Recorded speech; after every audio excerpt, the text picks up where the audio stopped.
Высокие кожаные сапоги, меховое пальто и нарядное платье. Не обязательно тратить на такой наряд десятки тысяч рублей. Можно забрать бесплатно из банка одежды. Такой проект запустила в Сыктывкаре некоммерческая организация «Сила жизни». Работают под девизом «Нужно – возьми, можешь – отдай». В прошлом году организация стала победителем конкурса грантов главы Коми и на выигранные деньги закупила контейнеры для сбора вещей. Голубые ящики теперь есть в 5 точках от Эжвы до Выльгарта. Анна Зубарева расскажет подробнее. В 2019 году все это было только идеей, родившейся на кухне. А сегодня социальный проект некоммерческой организации «Сила жизни». 5 контейнеров для сбора одежды и офис на Октябрьском 3, куда каждый может прийти, что-то принести или наоборот забрать. В этом году проект получил поддержку от главы республики в виде гранта на сумму почти 1 миллион рублей. Он ушел на все оборудование и аренду помещения хватило заплатить на год вперед. Человек, который к нам приходит брать вещи, либо приносит вещи, он отмечает свои данные, фамилию, имя, отчество, номер телефона. Если он принес, то отмечает, что принес, соответственно, взял и свою подпись.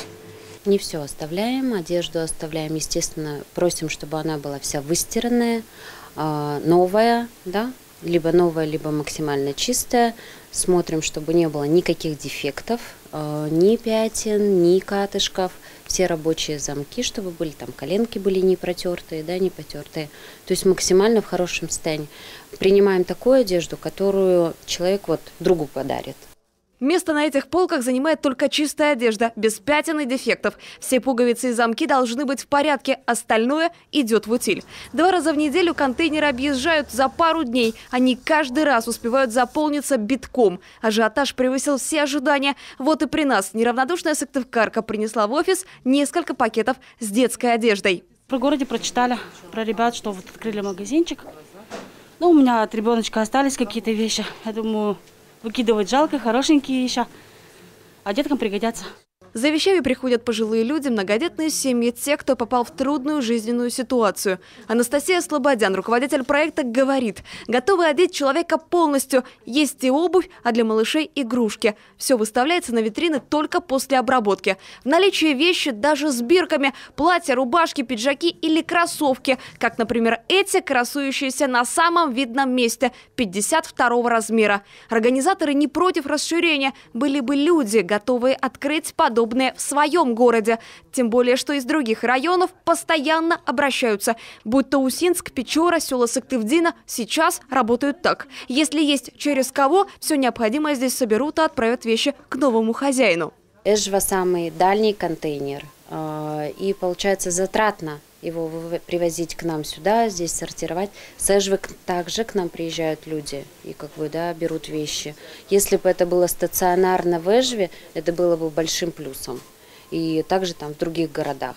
Идея с установкой контейнеров становится еще актуальнее, если взглянуть на нее под углом осознанного потребительства. Сегодня это мировой тренд. Люди стали отказываться от бездумных покупок, а одеваться в секонд-хендах уже давно не стыдно. Здесь, говорят, среди посетителей все чаще не только остро нуждающиеся, но и так называемые разумные покупатели. К слову, следят за порядком в офисе волонтеры. Разобрать, рассмотреть, отсортировать, отспарить и помочь подобрать одежду тем, кто пришел. Работы всегда хватает. В «Силе жизни» нет цен, но в качестве пожертвования можно оставить любую посильную сумму. Здесь благодарны каждому за любую помощь. Кто-то где-то услышал. Пришли один раз, приходят, допустим, мамочка пришла, одела семью, говорит, а можно я вам приду, помогу. Приходят, помогают, остаются и по возможности там созваниваются, пишут, есть работа, но она есть всегда.